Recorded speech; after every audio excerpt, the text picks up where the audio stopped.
Le message du jour avec le pasteur Mickey Hardy. Ne juge pas ton frère. Et donc ce matin,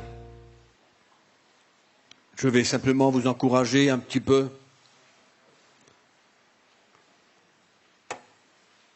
à regarder un petit peu à nos agissements, nos actions, nos paroles, nos attitudes. Parce que je crois que Dieu veut toujours nous rappeler des choses. Car souvent on peut servir Dieu, mais en même temps ne pas prendre en considération certaines choses importantes de notre vie. Parce que rappelons-nous, mes frères et sœurs, nous sommes appelés à construire et non pas à détruire. Vous êtes d'accord avec moi? Nous sommes appelés à construire, à édifier, à encourager, à exhorter. Nous ne sommes pas appelés à détruire. Amen. Nous savons tous que le Seigneur nous a délivrés de la malédiction de la loi. Nous savons, la parole de Dieu le dit, nous avons souvent partagé des messages concernant le légalisme et combien le Seigneur veut nous rendre libres, oui ou non? Souvent. Mais souvent, peut-être que nous ne réalisons pas, mais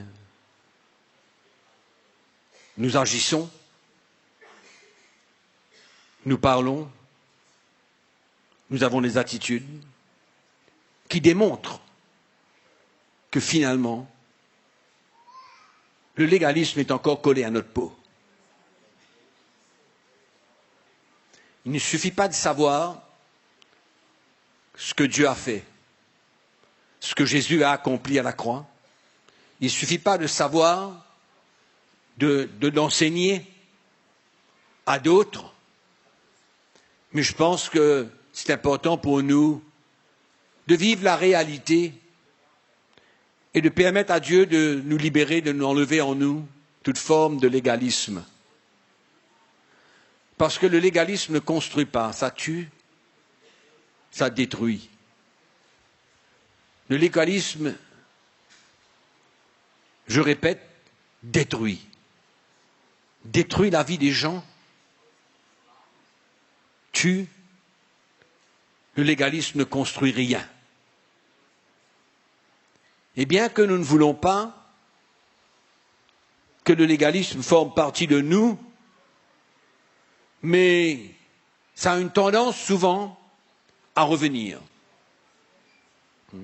C'est pourquoi la connaissance, c'est une chose.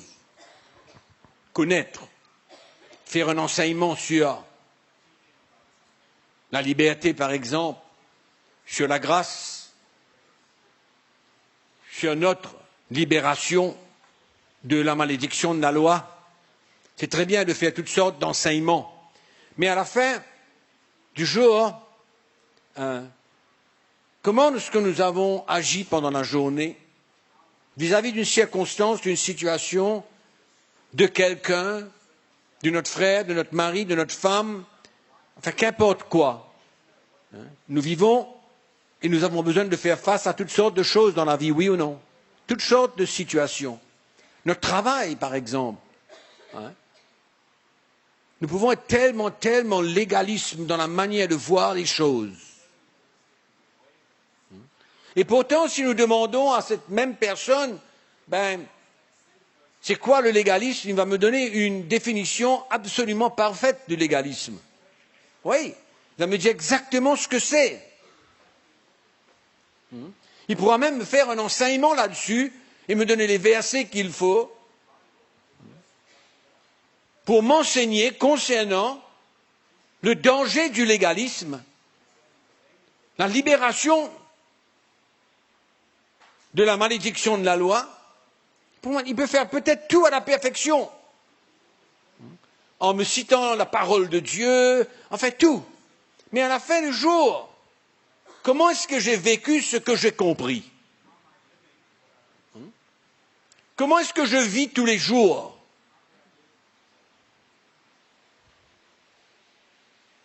Selon ce que j'ai compris, selon ce que j'ai été enseigné. Donc ce matin, je voudrais vous encourager un petit peu et qu'on réalise que le légalisme, c'est une attitude. Souvent. Souvent, nous voyons que par notre attitude, la manière qu'on réagit,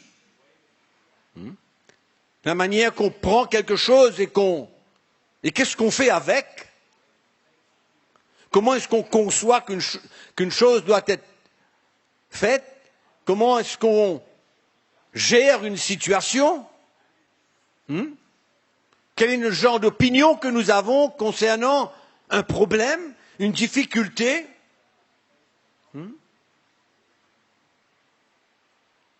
C'est tous les jours de notre vie. C'est 15 fois par jour. Y compris que le Seigneur vraiment nous donne le cœur de Jésus dans toute situation. Et qu'on puisse voir et vivre et ressentir qu'après tout, toute notre connaissance et tout ce qu'on peut avoir comme bagage biblique, après tout, c'est ce qu'on fait tous les jours, c'est la manière qu'on réagit vis-à-vis des situations. C'est ça qui est important. Parce que c'est le cœur du Seigneur que nous avons besoin de transmettre. Et non pas simplement une théorie. Les théories, c'est très bien la théorie. Mais finalement, c'est le cœur qui compte. Oui ou non? C'est notre cœur. Comment on voit une chose, comment on agit vis-à-vis d'une situation. Un frère, une sœur, un problème. Allô? Et souvent, on peut tout gâcher, on peut tout détruire à cause de notre réaction, notre attitude, notre légalisme.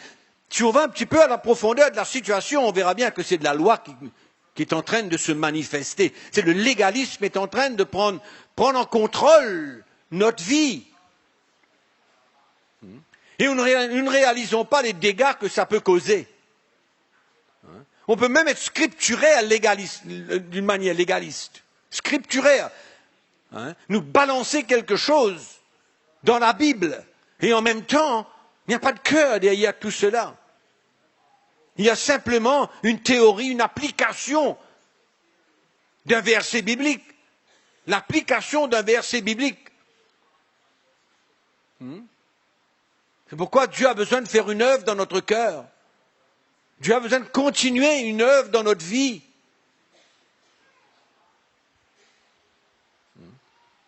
Je crois que nous tous, nous voulons travailler avec Jésus, non pas contre lui, mais avec lui.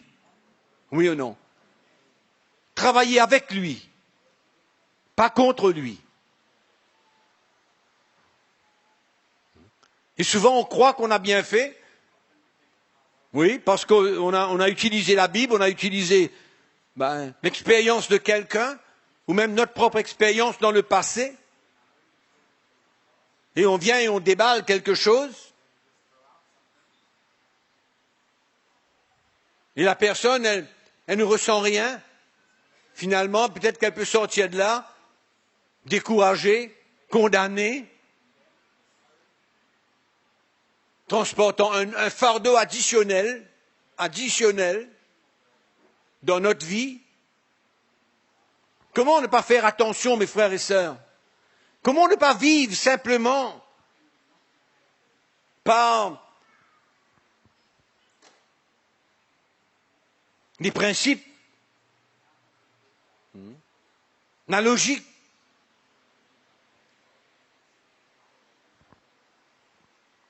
Vous savez, quand Dieu veut faire quelque chose, c'est moi vous montrer quelque chose ce matin. Quand Dieu veut faire quelque chose, il ne veut pas simplement emmener une théorie. Il ne veut pas simplement que nous puissions faire ce que la Bible dit. Parce qu'en faisant souvent ce que la Bible dit, on peut détruire les gens. Très facilement. Très, très facilement.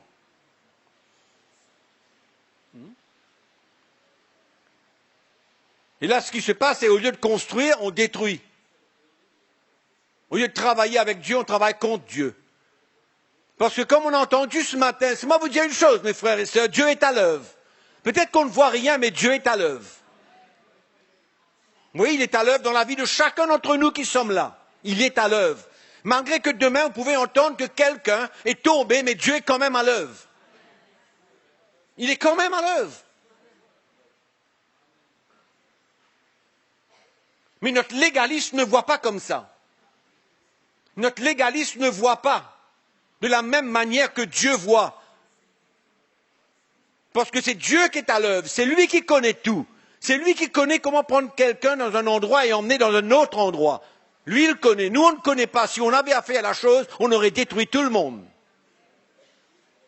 Par notre légalisme. Oui? Dieu est à l'œuvre et Dieu est capable.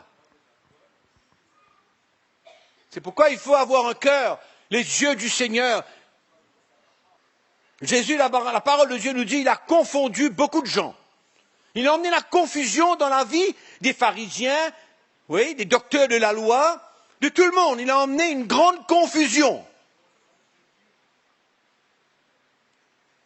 Parce que la manière que Jésus a vécu, et les paroles qu'il a dites, le cœur qui s'est manifesté, l'amour qui s'est manifesté de lui, de sa part, a confondu beaucoup de gens.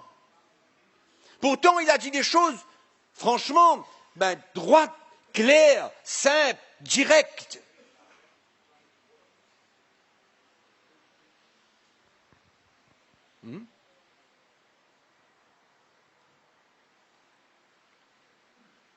Pourquoi on a besoin de grandir?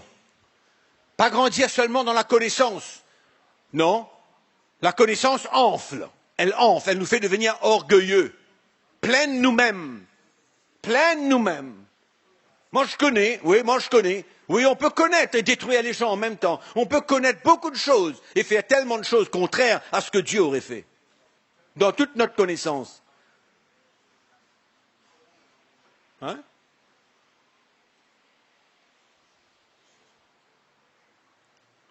On a toujours dit, c'est tellement facile de venir avec un verset biblique et essayer de prouver quelque chose. Prouver quelque chose. Ramener quelqu'un dans la voie du Seigneur avec un verset biblique. Carré, clair. Hein?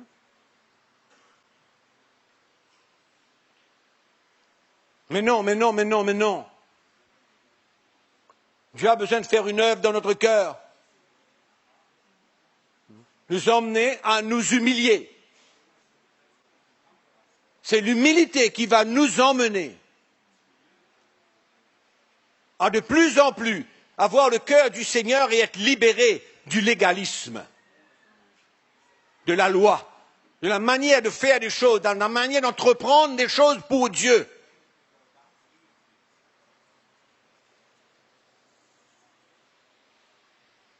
Et souvent, on ne comprend même pas la manière que Dieu pense, la manière que Dieu voit, la manière que Dieu conçoit une situation.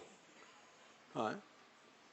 Dieu est capable de permettre que quelque chose se passe dans la vie de quelqu'un pour le retirer de là et de l'emmener là-bas. Mais nous, on ne voit pas la même chose, on ne voit pas de la même manière. Nous, on ne comprend pas pourquoi cette personne-là a traversé ce moment-là et est dans son état. Mais Dieu est au courant, mais nous, on n'est pas au courant. C'est quoi ça? C'est du légalisme pur. Pur.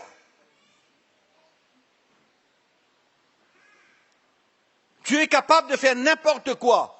N'importe quoi. C'est son choix. C'est sa décision. C'est sa manière de voir. Hein? Et que ce soit bien ancré dans notre cœur. Toute chose concourt au bien de ceux qui aiment Dieu. Toute chose concourt au bien de ceux qui aiment Dieu. Toute chose. Et dans l'esprit, on peut avoir maintenant nous-mêmes cet état de cœur. On ne comprend pas ce que Dieu est en train de faire. Pourquoi? Mais arrête de ton pourquoi. Prends la situation dans l'esprit.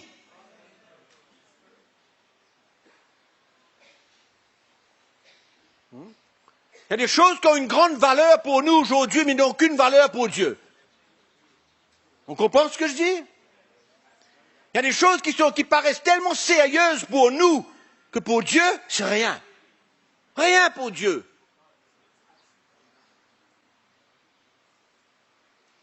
Rien. C'est pourquoi on parle contre Dieu. Quand on ne comprend pas qu'est-ce que Dieu est en train de faire dans une situation. Finalement, au lieu de parler pour Dieu, on parle contre Dieu. Finalement, on se dit, on n'est pas d'accord avec ce que Dieu est en train de faire. On n'est pas d'accord. Qui sommes-nous pour ne pas être d'accord? Qui sommes-nous? On est quoi? Pas d'accord avec Dieu? Hein?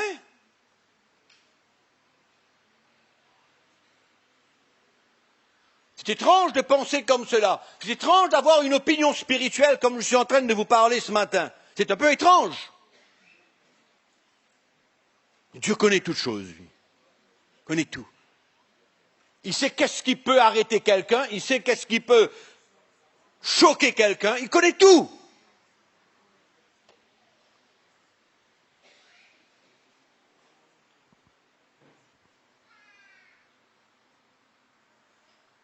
Et nous, on est comme ces gens dans le naturel qui ne peuvent pas concevoir plus qu'un petit truc comme ça, là, quoi. Hein? Voilà comment il fonctionne comme ça.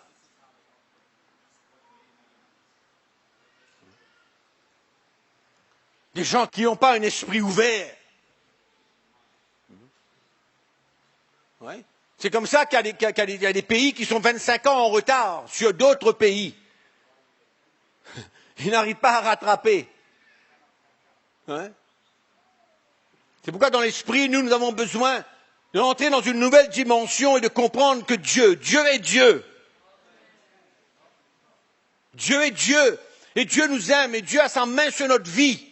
Et Dieu veut nous attirer vers lui. Et Dieu veut nous prendre dans sa main et nous emmener d'un point à un autre. Et nous avons besoin de coopérer avec Dieu, avec un cœur qui est comme lui, avec la grâce de Dieu, avec tout ce que Dieu a mis en nous.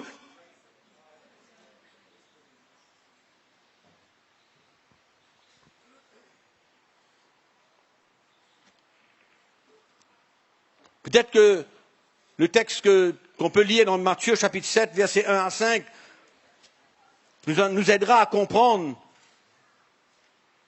la réelle instruction de Jésus ici. Chapitre 7, verset 1, l'évangile de Matthieu. Ne jugez point afin que vous en soyez point jugés. Car on vous jugera du jugement dont vous jugez, et l'on vous mesurera avec la mesure dont vous mesurez. On comprend ça? On comprend ça? Hein? On vous jugera de la même manière que vous avez jugé. Oh.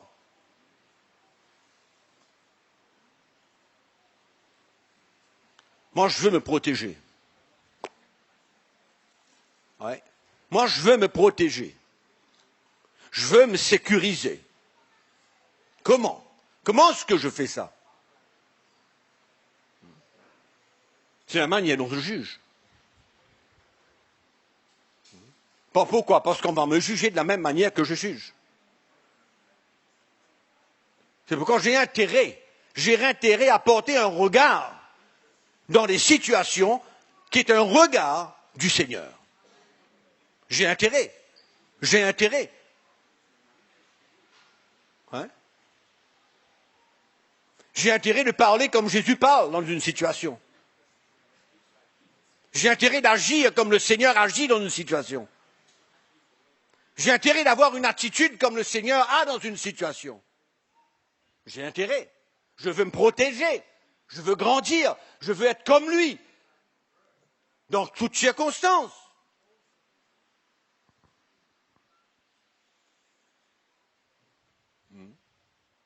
Il y a des choses qui nous choquent, mais qui ne choquent pas Dieu. Oui. Il y a des choses qui nous choquent, mais qui ne choquent pas Dieu. Parce que Dieu connaît le produit fini. Il connaît le produit fini. Parce que Dieu voit le cœur, la motivation, le désir qu'il y a dans le cœur de quelqu'un. C'est ça que Dieu regarde. Mais nous les hommes, on a tendance à vouloir regarder qu'est-ce qu'il a fait. Qu'est-ce qu'il a fait? Quelle est l'importance?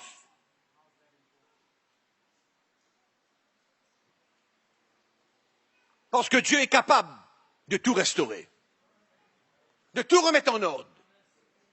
Tout. Extraordinaire, hein? Il est capable de tout restaurer et tout remettre en ordre. En seul instant. Seul moment.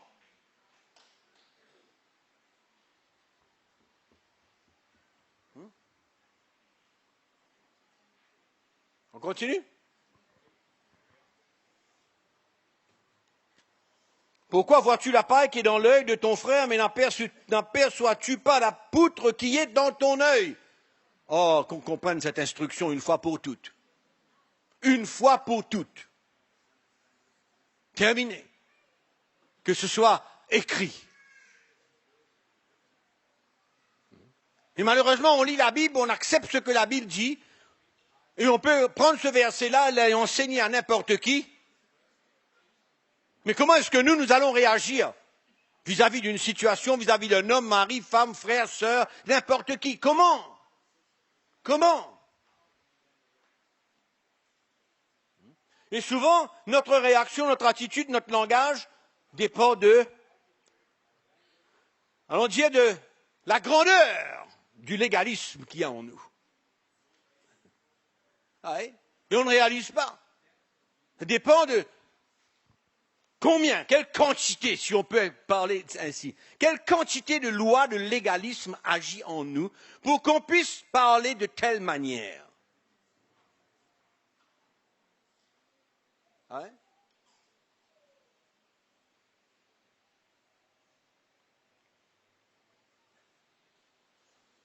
Et souvent dans notre désir d'aider,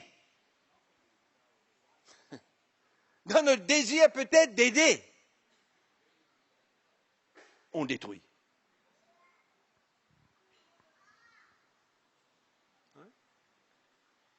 Mes frères et sœurs, si nous savons qu'il y a un mouvement de Dieu, il y a un mouvement de restauration, si nous savons qu'il y a un mouvement de la part du Saint-Esprit pour réunir le peuple de Dieu, pour nous emmener dans l'unité d'un même cœur, d'une même âme, d'un même esprit, nous avons besoin de transporter un cœur qui est celui du Seigneur.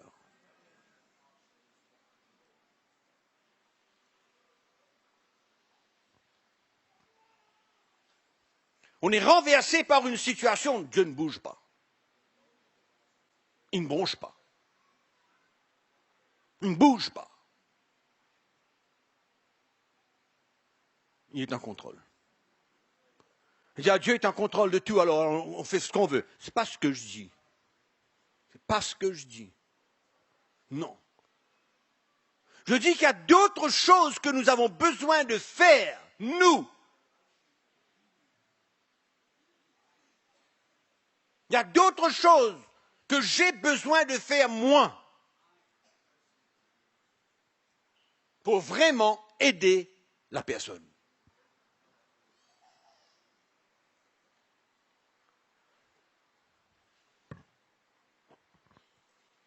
Pourquoi vois-tu la paille qui est dans l'œil de ton frère? Tu n'aperçois même pas la poutre qui est dans le tien. Hypocrite.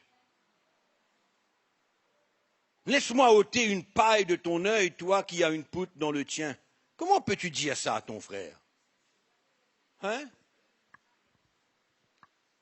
Hypocrite, ôte premièrement la paille dans ton œil, et alors tu verras comment ôter la paille de l'œil de ton frère. Alors tu verras comment. Au fait, ne t'occupe pas de ça du tout, finalement, ce qu'il dit. Ne t'occupe même pas de ça. Prends soin de toi-même en premier.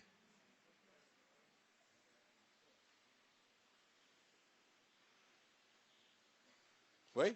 C'est bon? Prends soin de toi en premier. De toi. Et ça nous évitera beaucoup de problèmes. Oui. Et ça évitera l'Église de beaucoup de problèmes. Et ça t'évitera beaucoup de problèmes. À toi-même. À l'Église. Aux autres.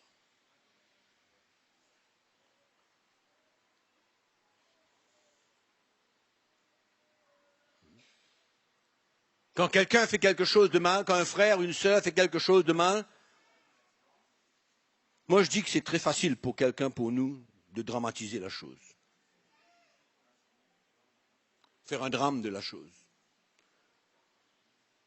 Hein? Faire un scandale de la chose.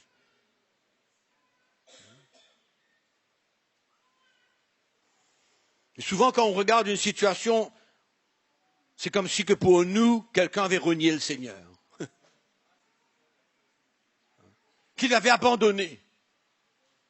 Oui? Il a commis un grand crime. Hein?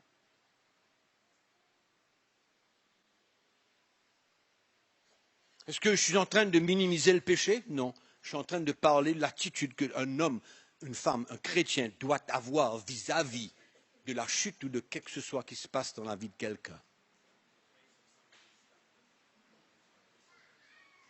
C'est tout ce que je parle. Et c'est très facile, mes frères et sœurs, moi je vous dis, c'est très facile d'avoir une attitude de critique, de jugement, quand nous ne sommes pas à la place de cette personne. Quand nous ne sommes pas à la place de quelqu'un qui est tombé, c'est facile pour moi et pour toi et pour nous tous d'avoir un changement d'attitude. Vous avez compris ce que je dis? Un changement d'attitude vers cette personne. Et pourquoi? Et pourquoi?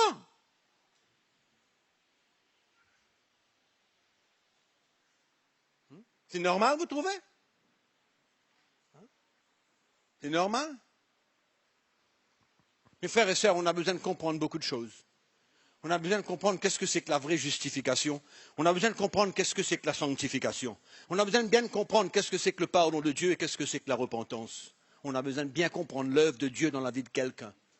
Comment ça se passe? Comment Dieu est à l'œuvre? Qu'est-ce qu'il fait dans le cœur de quelqu'un? Comment est-ce qu'il agit dans le cœur d'un homme ou d'une femme? C'est trop facile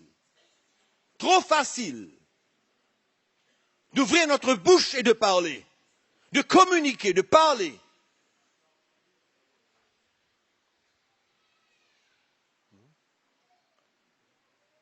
Vous savez, quand moi j'étais dans le monde, je savais ce qui se passait dans les salons. Oui. On avait quelqu'un comme cible, et puis pendant toute la soirée, animé par le vin et le whisky et la bière, ce qui remplissait les choses, et là, c'est la grande conversation. Monsieur un tel, voilà comme il est, voilà ce qu'il fait, voilà comment il va, voilà ce qu'il a fait. Hein? Malheureusement, je dis bien malheureusement, il y en a beaucoup de chrétiens qui agissent de la même manière. Le salon devient un endroit pour parler sur la vie d'un frère ou d'une sœur. Des palabres, toutes sortes de choses qu'on raconte à gauche et à droite. Des choses négatives qui ne construisent absolument rien, mais qui ne peuvent que détruire. Et on en parle tellement facilement. Et pour certains, c'est une joie d'en parler. C'est comme si on vient annoncer une nouvelle. Peut-être que tu ne connais pas la nouvelle. Je t'annonce, voilà tel frère, voilà telle sœur. Voilà ce qui s'est passé, voilà comment il est, voilà comment ça s'est passé. Mais c'est quoi ce genre de truc-là? On ne va pas arrêter avec? Hein? Qu'est-ce que ça construit? Hein? Ce que moi j'ai fait de mal, qu'est-ce que ça construit si quelqu'un vous en parle? Ça construit quoi? Au fait, ça crée une plateforme pour vous venir ajouter là-dessus et me descendre. Ouais, voilà ce que ça fait. Ben oui, c'est vrai, ben oui, je me rappelle, ouais, je me rappelle. Là, on fait une image, on donne une image de cette personne. Et puis finalement, il entend parler que, ben oui, voilà ce que le frère a dit, voilà ce que la sœur a dit. Oui, j'ai entendu parler, il y a un frère qui est venu me voir pour me dire que chez toi, tu as dit... Mais on ne va pas arrêter avec ce genre de palabres. On va construire ou on va détruire? Hein? Ça sert à quoi finalement?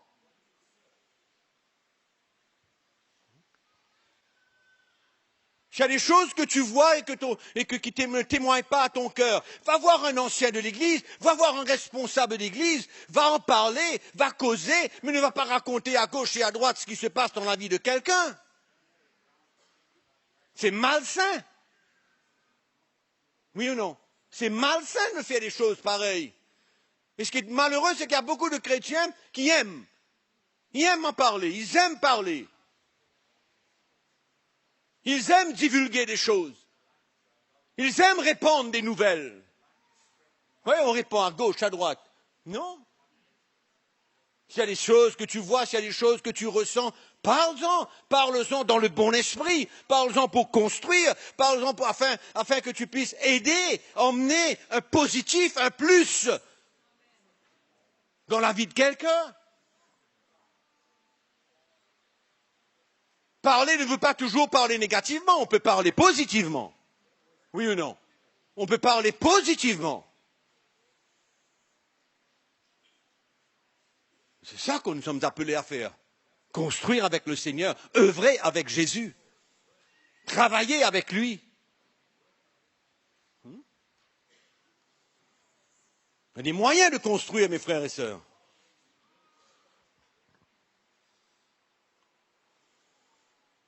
Et souvent, on ne réalise pas que ce qui s'est passé dans la vie de quelqu'un peut bien nous arriver demain. Il n'y a personne ici qui peut dire, moi je ne suis pas vulnérable du tout, moi. Moi je suis clair, je vais aller jusqu'au bout, je suis comme ça. Tu ne sais pas qu'est-ce qu'il y a devant. Tu ne sais pas qu'est-ce qu'il y a pour toi devant. Tu ne sais pas dans quelle situation tu vas te trouver devant. Tu ne connais pas, personne ne connaît, mais le Seigneur connaît. Oui, il connaît lui. Personne ne peut se sentir trop fort.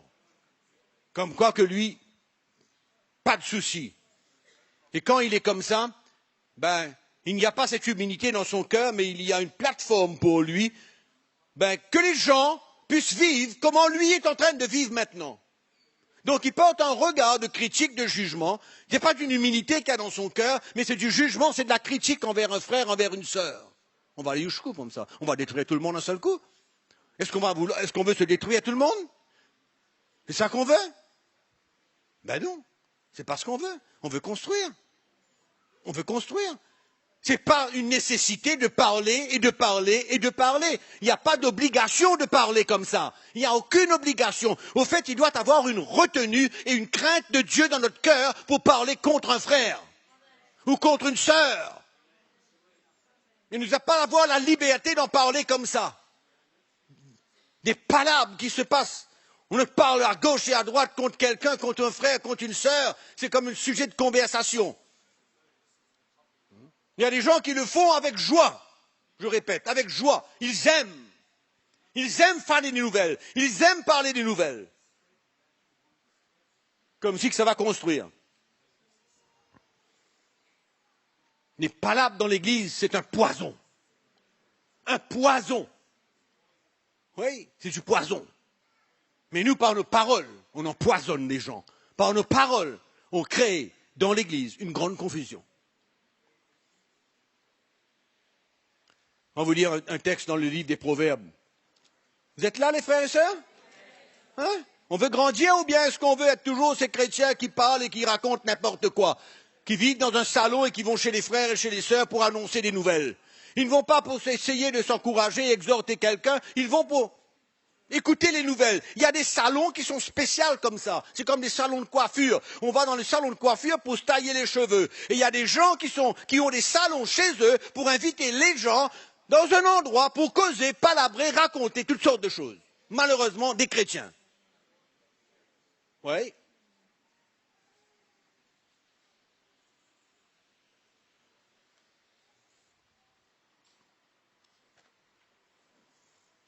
Le livre des Proverbes, chapitre 10.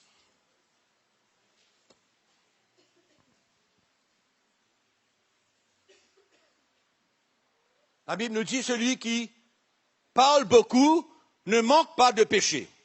Mais celui qui retient ses lèvres est un homme prudent. Oh là là.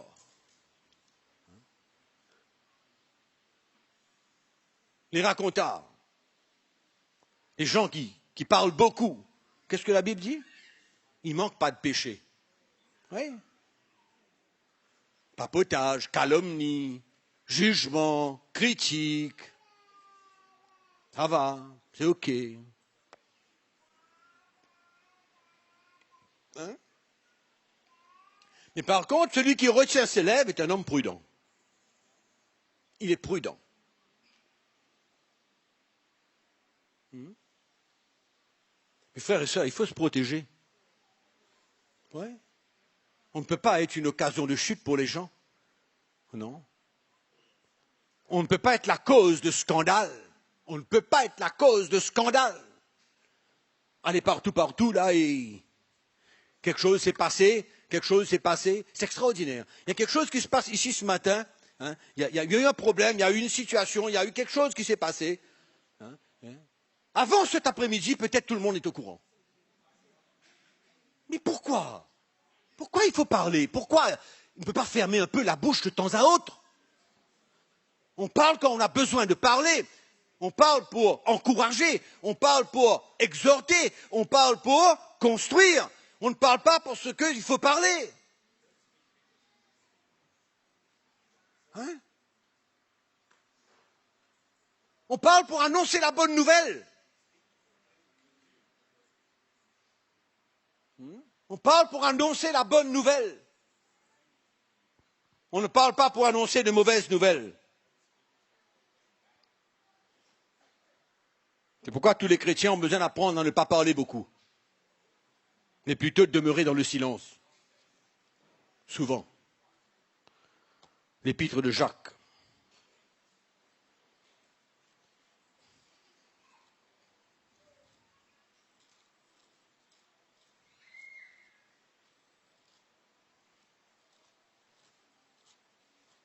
Chapitre 1er, verset 19. Sachez-le, mes frères bien-aimés, ainsi que tout homme soit prompt à écouter, lent à parler, lent à se mettre en colère. Voilà. Hein? Prompt à écouter, lent à parler. Maintenant, si je vous parle du chapitre 3 de l'épître de Jacques, là, on peut aller encore 1 heure de temps. Encore 1 heure. L'épître de Jacques, chapitre 3, parle de la modération de l'usage de la parole.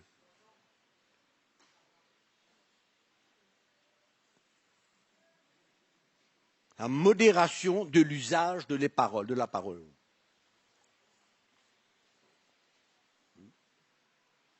Peut-être qu'on peut lire un de petits versets, peut-être que ça peut vous encourager. Amen.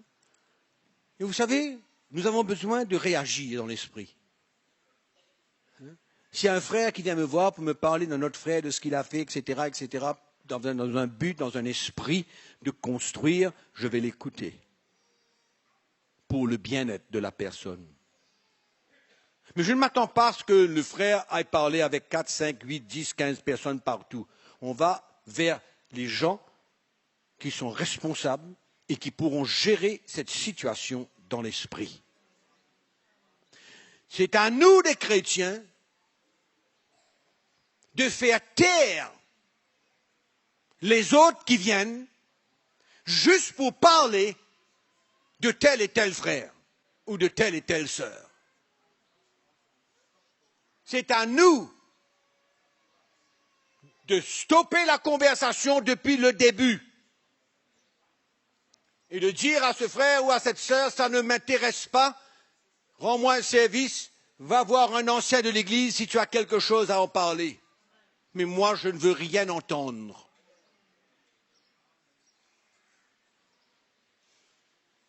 Je ne veux rien entendre. On ne réalise pas comment il y a beaucoup de frères et de sœurs qui peuvent être blessés par tellement de choses qui sont dites de gauche et à droite et qui viennent à leurs oreilles par la suite parce qu'il y a quelqu'un qui est venu leur dire qu'est-ce qui s'est passé.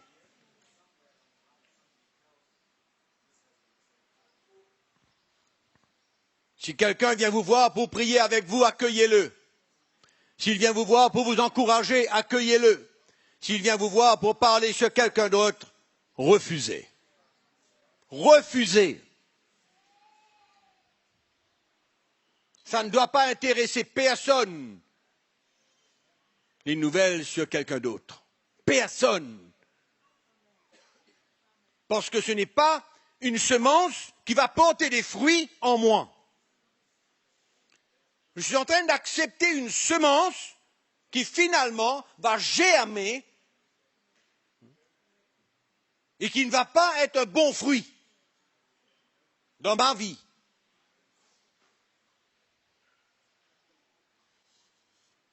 Jacques chapitre 3. Verset 1, mes frères, qu'il n'y ait pas parmi vous un grand nombre de personnes qui se mettent à enseigner, car vous savez que nous serons jugés plus sévèrement. Vous avez compris, non? Nous bronchons tous de plusieurs manières. C'est-à-dire que nous tous, d'une manière ou d'une autre, nous sommes faibles, on tombe, on faillit dans beaucoup de choses de la vie. On est d'accord, nous tous, on est vulnérables dans toutes ces choses-là. Si quelqu'un, écoutez-moi bien maintenant, si quelqu'un ne bronche point en parole, c'est un homme parfait, capable de tenir tout son corps en bride. Incroyable. Qui aurait cru? Qui aurait cru?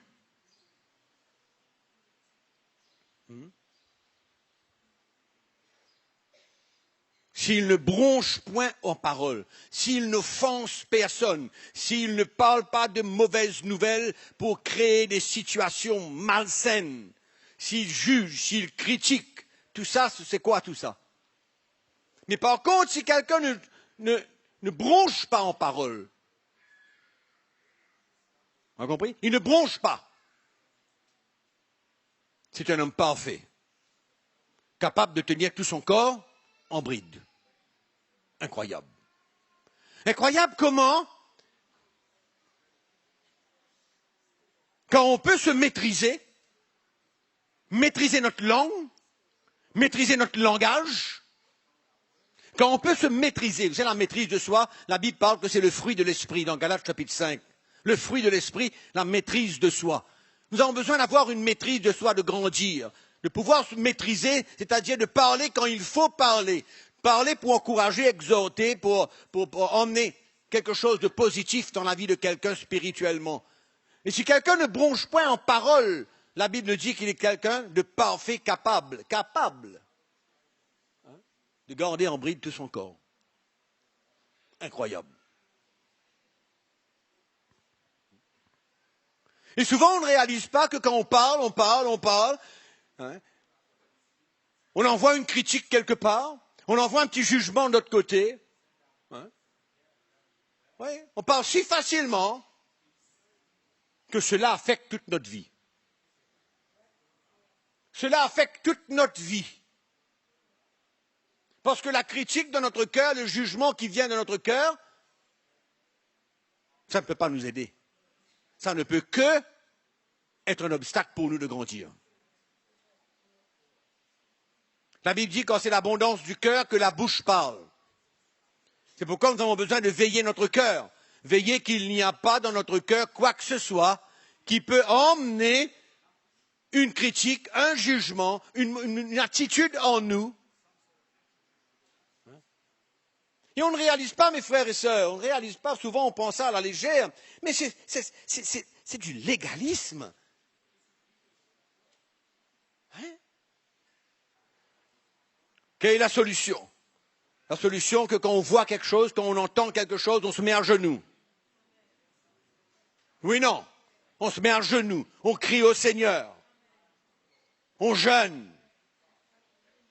on s'humilie. Ça, c'est la solution. En même temps, on peut aviser un ancien de ce qui s'est passé. Il n'y a pas de souci. Avec un bon cœur, une bonne attitude. Amen ou non? C'est pourquoi vous me priez 5 minutes que de parler 3 heures. Oui? Vous me priez 5 minutes que de parler 3 heures et dire n'importe quoi, ou bien ne rien dire, ou bien détruire. 5 minutes. C'est travailler avec Dieu, œuvrer avec Dieu, construire avec Dieu.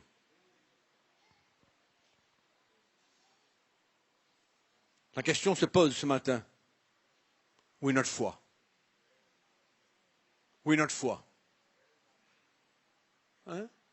Est-ce qu'on a de la foi pour quelqu'un? Est-ce qu'on a de la foi pour quelqu'un qui tombe? On a de la foi pour quelqu'un qui a fait quelque chose de mauvais, de mal? Est-ce qu'on a de la foi pour lui? Ou bien tout notre système est en dessus-dessous? Ouais. Vous comprenez notre système? On est en dessus-dessous, on ne sait plus quoi faire, quoi dire, quoi comprendre, on ne connaît plus. Et où est la foi dans notre cœur? Où est la foi dans notre cœur pour la continuation de l'œuvre de Dieu, même que le frère ou la sœur est dans un trou? Mais il y a la continuation de l'œuvre de Dieu, mes frères et sœurs. Même s'il est dans un trou, Dieu a arrêté, Dieu a fini, ou Dieu construit toujours? Mais nous, tout notre système est en bas là-haut, est en dessus-dessous complètement. Où est la foi? Où est la foi? La foi pour mon frère, la foi pour ma sœur. Où est mon cœur pour que de loin, il ressente que je suis avec lui. Je le soutiens. Il est tombé, je le soutiens quand même. Il est tombé, je lui tends ma main quand même. Il est tombé, je veux qu'il ressente mon cœur quand même, le cœur du Seigneur quand même, pour le relever, pour qu'il retourne et qu'il remette sa vie en ordre et qu'il continue à suivre le Seigneur. Un pas en avant. Et souvent, on comprend la chute comme 3 pas en arrière, mais pour Dieu, peut-être de temps à autre, ça peut être un grand pas en avant. Ensuite, après, quand il y a eu restauration, quand il y a eu pardon, quand il y a eu repentance, ça peut être un grand pas en avant devant. Mais nous, avec notre petit esprit spirituel, on perd la vision, on perd la boussole, on ne comprend plus rien. Où est notre foi?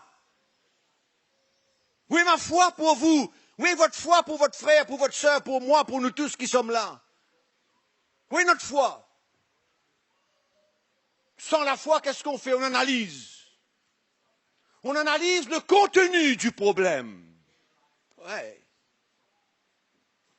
Et on veut disséquer le problème. Ça, c'est le plus beau. On veut disséquer. On veut tout connaître. Mais qui c'est qui voit le cœur de quelqu'un ici? Pas Dieu qui voit le cœur d'un homme? C'est pas Dieu qui voit le cœur d'un homme? Hein? Où est la grâce de Dieu dans la vie de cette personne? Il n'y a plus de grâce pour lui? C'est fini? Il n'y a plus de grâce? Où on en est?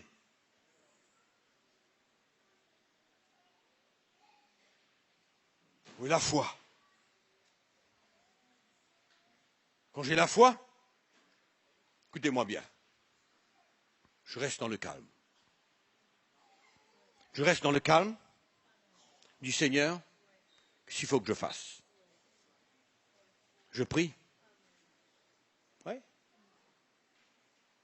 Je suis conscient que c'était moi qui aurais pu se trouver là où il est. C'est moi. Je suis conscient. J'ai la foi pour lui. Il va se relever. Il y a quelque chose qui va se passer. Je prie. Dieu écoute. Dieu entend. Dieu répond.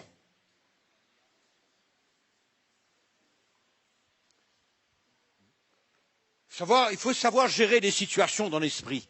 Il faut savoir gérer des situations, gérer des problèmes, gérer dans l'esprit. Et comment est-ce qu'on va gérer les choses dans l'esprit si on n'a pas le cœur du Seigneur? Comment on va faire? On va employer toutes les techniques qu'on a besoin d'employer. Oui. Ah ouais. Et là, on veut interférer, on veut mettre notre main partout, et on veut essayer de régler les choses, on veut aller un petit peu dans la profondeur, on veut savoir ceci, on veut savoir cela. Mais pourquoi avoir à savoir toutes ces choses-là? Parce que quand un homme se repent, et qu'un homme se met devant le Seigneur et se repent, Dieu sait comment le laver, le purifier de tout ce qu'il a pu faire. Et c'est pas mon problème. C'est pas mon problème.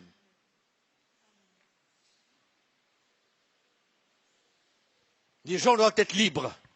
Libres dans leur cœur.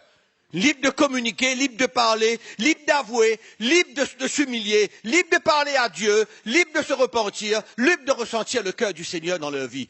Les gens ont besoin de savoir cela et être libres pour être comme ils sont. Mais que Dieu voit le cœur de l'homme. Et si l'homme s'humilie, si l'homme se repent, mais qui sommes-nous? Qui sommes-nous pour essayer d'aller plus devant, de faire plus de choses encore? On dépasse Dieu. On dépasse Dieu. On parle même. Qu'est-ce qu'on veut? Écrire un livre? On veut écrire un livre sur quelqu'un? Qu'est-ce qu'on veut? Écrire un livre? Non. On ne veut pas écrire des livres. On veut que la personne soit restaurée. On veut que la personne se relève. On veut que la personne oublie son passé. On veut que la personne puisse ressentir le cœur du Seigneur, qu'il prend sa main et qu'il dit, viens mon enfant, viens, je suis prêt. Allez, allons, on va arriver jusqu'au bout. Je vais me servir de toi encore.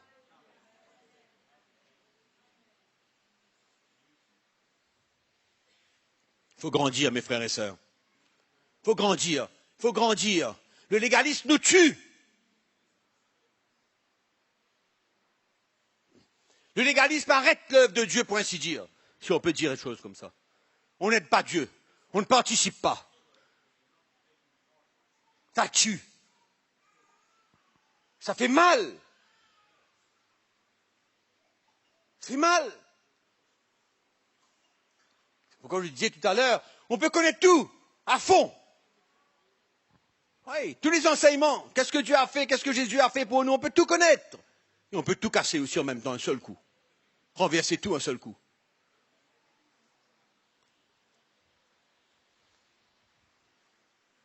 Amen.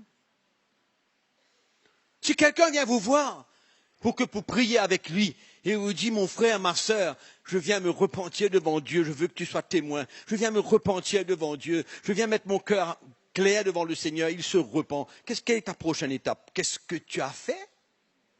C'est ça la prochaine étape? Qu'est-ce que tu as fait comme ça? Ah ben tu sais, et puis qu'est-ce que tu as fait encore? Tu peux me dire ce que tu as fait encore? Non mais on va aller où encore? Hein? Non mais ça ne va pas ou quoi? Ça ne va pas. Quand quelqu'un est sincère, s'humilie, a un cœur pour se repentir devant le Seigneur, il est brisé devant le Seigneur, et Dieu le pardonne. Mais toi, qui tu es, toi? Tu es plus que Dieu? Tu veux savoir quoi encore dans sa vie? Qu'est-ce que tu veux savoir dans sa vie? C'est comme ça qu'on complique les choses. C'est comme ça que l'évangile n'est plus simple du tout. C'est plus simple du tout l'évangile. Tout devient compliqué. Les gens ont peur. Ils ont une crainte de l'homme. Pas de Dieu, de l'homme. On doit savoir comment l'esprit nous conduit.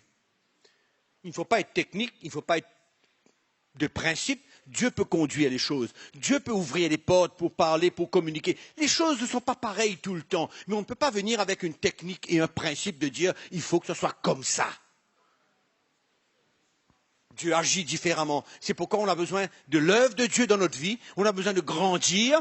On a besoin d'être à l'écoute du Saint-Esprit. On a besoin d'avoir le cœur du Seigneur dans chaque circonstance, dans chaque situation, afin que le frère ou la sœur qui est à terre, qui a besoin du secours, qui a besoin de l'aide, ressente la main de tout un peuple, de toute l'Église qui représente le Seigneur sur la terre.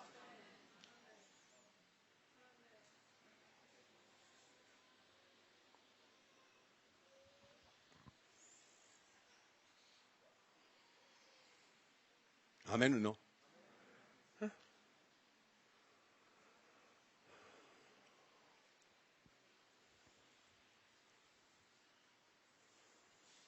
Moi, j'aime cette parole de Jésus. C'est un de mes passages les plus préférés, le plus préféré de la Bible. En ce qui concerne la grâce de Dieu, le cœur de Jésus. Jésus a dit, je te pardonne, va, ne pêche plus. Fini. Point. Les pharisiens, qu'est-ce qu'ils voulaient? Combien de fois? Quand? Où? Qu'est-ce que tu as fait? Voilà. Jésus n'a pas voulu rien entendre. Rien. Il a été en profondeur. Il a vu le cœur de la souffrance. Il a vu que cette femme-là, ce n'était pas son désir. Mais pour X raisons, voilà où il était arrivé. Mais Jésus a dit, je te pardonne, va, ne pêche plus. Terminé, point. Cette femme a été restaurée, guérie en un seul instant. Terminé. Fini, propre.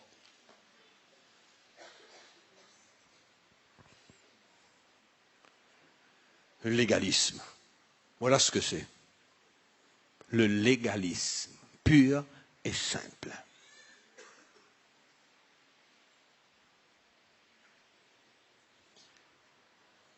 C'est pourquoi, mes frères et sœurs, comment surmonter le légalisme? Il faut marcher par l'esprit. Marcher par l'esprit, être conduit par l'esprit. Dans toute situation, dans toute circonstance. Parler par l'esprit. Dans une situation, le Saint-Esprit peut nous dire parle de cette manière. Dans l'autre situation, le Saint-Esprit peut nous dire parle de cette manière. On n'est pas là simplement avec un texte pour venir faire les gens avaler quelques paroles de la Bible. Non, ça ne marche pas comme ça pour toucher le cœur d'un homme ou d'une femme. Ça ne marche pas comme ça. Non. Et c'est ça le problème de l'Église, en général. En général, on applique la Bible à la lettre et on croit que ça va marcher. Ouais. On veut faire comme d'autres ont fait. On veut faire comme d'autres ont fait. Ouais, on parlera de ça un autre jour, parce que ça, c'est beaucoup plus profond encore. Mais bon.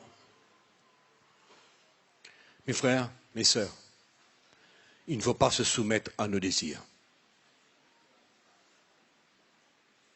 Vous savez, c'est un désir charnel, ça.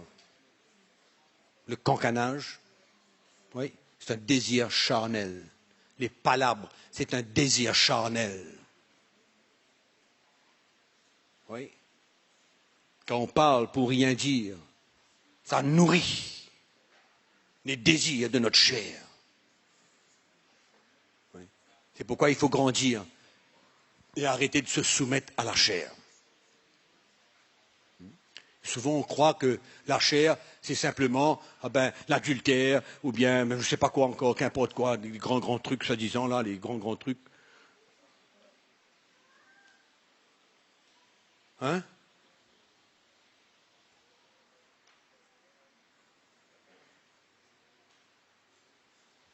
Il y a des gens qui ont commis l'adultère, qui sont humiliés, qui se sont repentis, que Dieu a pardonné, et qui sont libres aujourd'hui et qui servent Dieu, comme peut-être jamais auparavant. Il y a quelqu'un qui a pu mentir, il est toujours dans son mensonge jusqu'à aujourd'hui.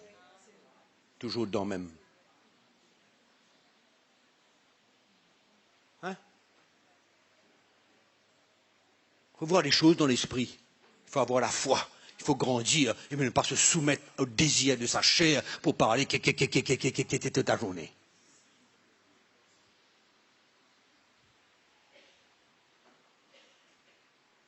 On est d'accord ou non?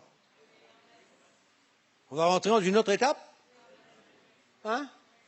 Oui. De temps à autre, il faut dire aux gens, reste tranquille. Reste tranquille. Tu n'as pas besoin de parler maintenant. Pas dormir.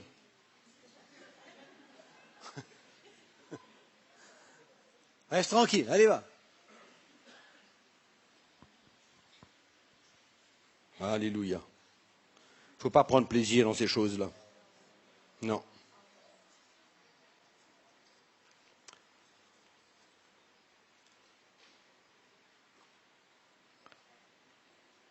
Bon, je termine en vous rappelant. Tu seras mesuré avec la manière dont tu t'as mesuré.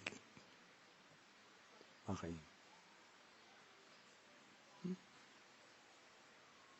Tu vas être jugé de la même manière que tu juges. Hein?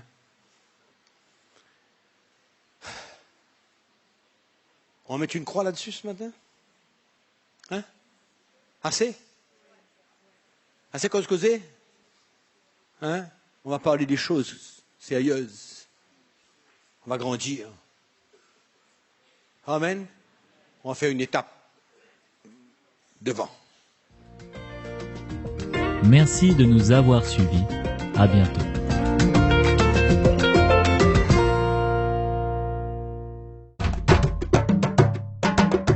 Pour plus d'informations, visitez le www.ctmi.org.